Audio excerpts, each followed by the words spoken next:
Il-Partit Nazzjonalista organizza l-ewwel masreli tal-kampanja elettorali fis-sala tad-Dar Ċentrali.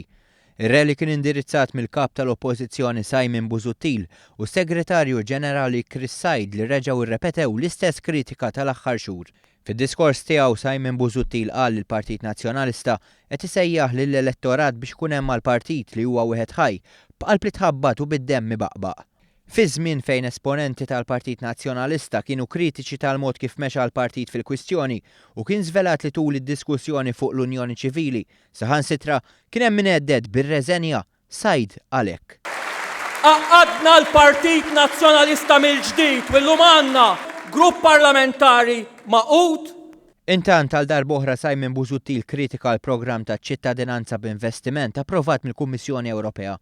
Kellu għalfejn Gvern Laburista jirredikola isem pajjiżna bl-iskema ta' bejħ ta' ċittadinanza illi ċabsitilna isimna mad-dinja kollha.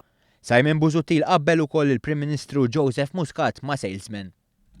Imma aħna mhux salesman għandna bżonn imexxi dan il-pajjiż, imma statesman għandna bżonn imexxi dan il-pajjiż.